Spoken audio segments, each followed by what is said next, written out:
Welcome back to Real Anime Training. I'm the Anime Trainer. And today, we're going to see what it takes to lose all your hair. Oh, no, not this guy. This guy. Wrong dude. Gaia from Grappler Baki doesn't look all that impressive. He's actually kind of a smaller guy and is only slightly in shape. He sort of looks like your average, everyday military guy. Sort of in shape because they do a lot of calisthenics and running.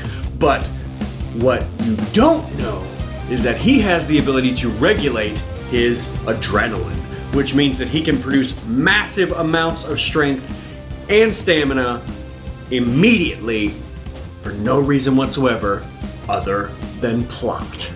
Gaia mocks Baki for having overly developed unnatural muscles, and Gaia says that the key to his success is keeping the smallest amount of muscle on his frame as needed and then controlling his adrenaline to produce the results that he needs. Unfortunately for him, that doesn't really work out, and Baki beats him up. Gaia is a character with a split personality. His normal personality, Nomura, likes to kill, but he is not the strongest or the most skilled warrior. During combat, Nomura was captured and put in front of a firing squad. However, as fate would have it, he was rescued at the last second, but the rush of adrenaline and fear caused a split in his personality, and all his hair fell out.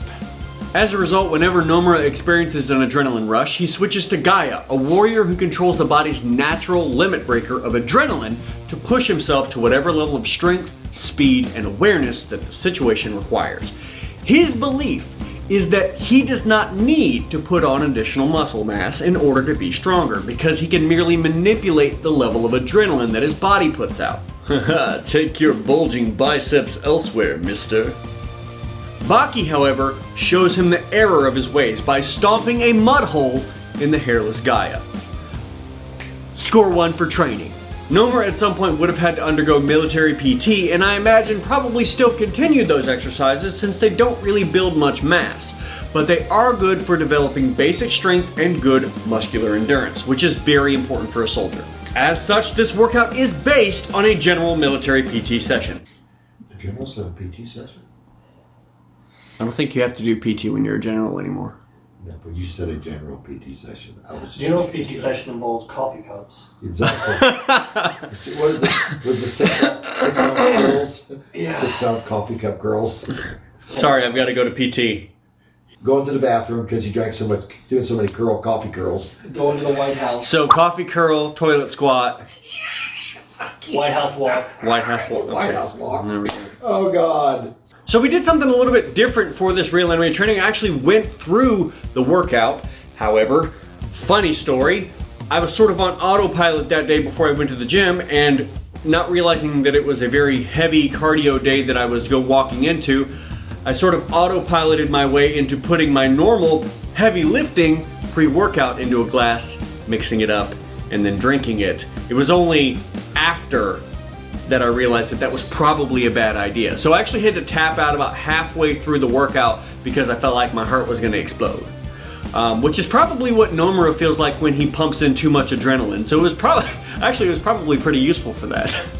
So the first workout itself is 100 jumping jacks, 50 8-count bodybuilders, which we'll talk about here in a minute, 3 miles of running, 10 minutes of stretching, and then after you do that 10 minutes of stretching to kind of like loosen up from all of the other stuff that you just did, we're going to go into a circuit.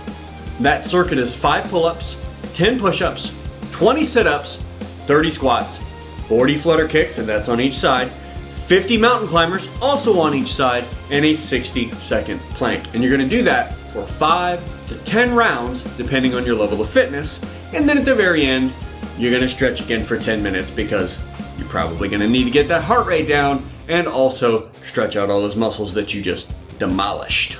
I think for the purposes of this workout, the only exercise that's going to need an explanation is the 8-count bodybuilder. So for the 8-count bodybuilder, you'll squat down, that's 1. Jump your feet out into a push-up position, that's 2. You'll hop your feet out away from each other, that's 3. Hop your feet back in, that's 4. Then you'll go down into the push-up, that's 5. Up at the top of the push-up, that's 6. Jump your feet in, that's 7. Stand up, that's 8. That's an 8-count bodybuilder. Those of you who have been in the Navy or the Marines may be very, very familiar with the 8-count bodybuilder, which I'm sorry if you just had a PTSD moment because of that. Then there's also the famed 10-count bodybuilder.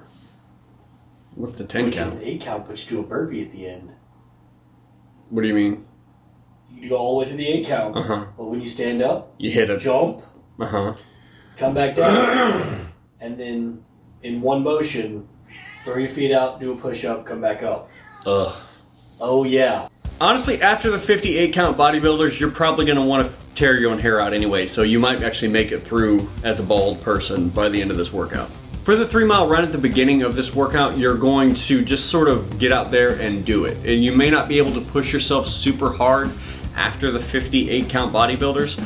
I don't expect you to. Just kind of get out there and do an easy pace distance for that 3 miles. After a long period of time of doing the training, you should be able to increase your pace a little bit, but mostly we just want to get it done. The circuit is really going to push your heart rate up because you spend a lot of time doing movements that include your legs and holding positions. So that's really going to, push all of that muscular tension up, which is going to drive the heart rate up a lot. Especially since there's really not any rest in between those rounds. It's a pretty tough workout, but I want you to make sure that you're not sacrificing form for speed. Make sure your form is good. Make sure you've got full range of motion on all of the exercises. Don't just try to blitz through it and say, oh, I did it. And the next thing you know, you either didn't do all of the exercises correctly, which at that point, why are you doing it? Or you did the exercises incorrectly and hurt yourself, in which case, why did you do that? So, full range of motion, take your time, get through it. After you become comfortable with the form of all of the exercises, then you can start increasing the speed that you're doing the circuit. At the end, lay down, you're done, wrecked, recover, stretch. That's the end of the workout. That's just the first workout though. The second workout is a variety of endurance exercises. So long-term endurance is very important for a soldier or anyone in the military. You need to be able to go for an extended period of time over long distances without stopping. So that means that you're going to have to train for those things. And a lot of military people train through basically 3 things to be able to do that. First is rucking, which is where you wear a backpack and you go for long periods of time at a very fast walk, traveling up hills or in the mountains or something like that. The second is swimming.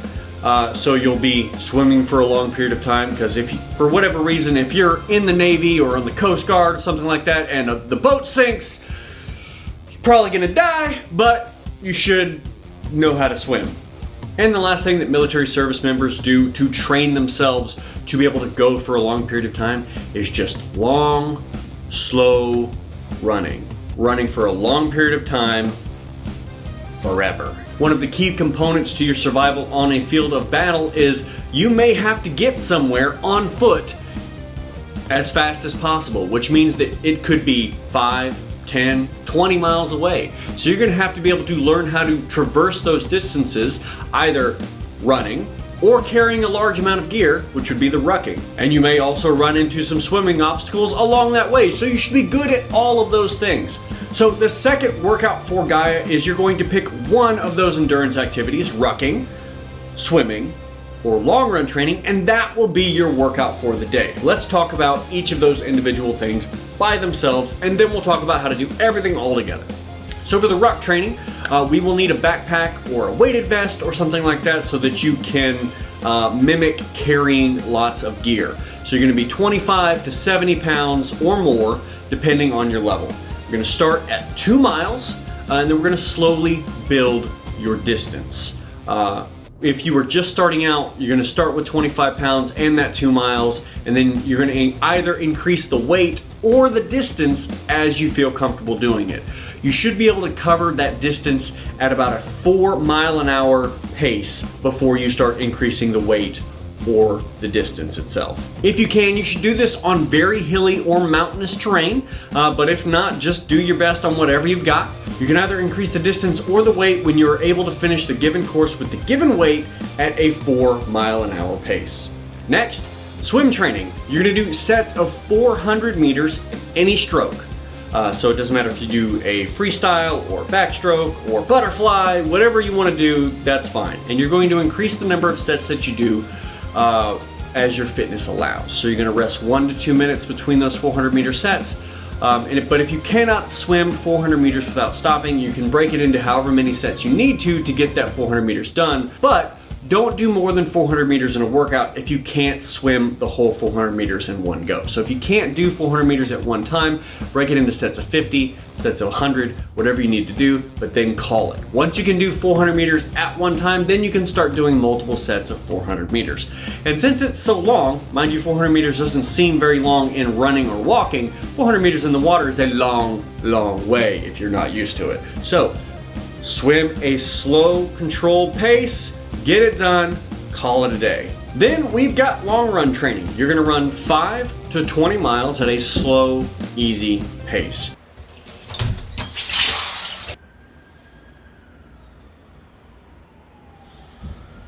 Yeah, nah. You're gonna go for distance, not speed. If you're not sure you can take it, 3 miles, 2 miles, 1 mile, whatever it is, get out there and move. When you can complete it at a slow, easy pace, then increase your distance a little bit the next time. 10%, 15%, not a whole lot. After several weeks of training, you'll find that you're going a lot further than you were before. And obviously 20 miles is gonna take a long time to get to because you're increasing your mileage gradually, but it's also going to keep you from injuring yourself. A lot of people who are learning how to run long distance without ever having done it before start to increase their mileage rather rapidly, and they find that 6, 8, 10 weeks they can do that, but at the end of that 10, 12 weeks of training, they find maybe that they've got some pain in their feet or some pain in their knees or some pain in their lower back because they were pushing themselves too far too soon. And if there's anything that we do on this channel, we go easier than we think we need to, and we progress slowly so that we keep ourselves injury free. And that's even in the endurance stuff. So how this would look all together is that you would do the first workout, which is all of the high rep calisthenics stuff. You would do all of those 2 days a week, and then you would have endurance training another 2 days a week to start off with. So it might look like calisthenics on Monday and Friday, and endurance training on Wednesday and Saturday. That way that you're able to have some time to recover, especially if you're new to it.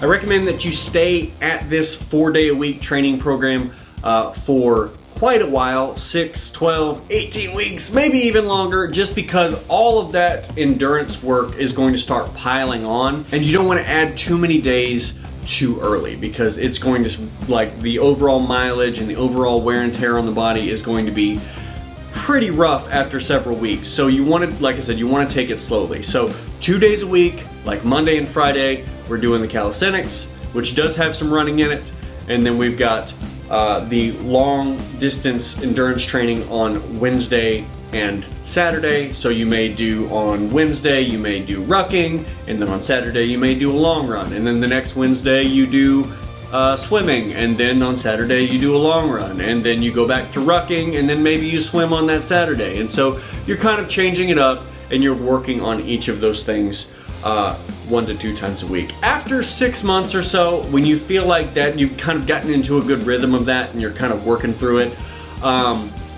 you can probably add 1 more day of one of those things. So if you want to focus more on the calisthenics portion, you can maybe go Monday, Wednesday, Friday calisthenics, and then do Tuesday, Saturday endurance training. Or you can swap it out and go Monday and Friday you have your calisthenics, or you can do Monday and Thursday calisthenics and have something like Wednesday, Friday, Saturday endurance training, so that you have the Friday and Saturday right next to each other so that you can really push your endurance up, so that the whatever Saturday workout you're doing is already sort of like in a pre-fatigue state, so you can really push that endurance level up. It really depends on your goals, and that may be something that you need to ask questions about, which I encourage you to do in the comment section. If you're not sure how you would implement something like this for yourself, go ahead and ask.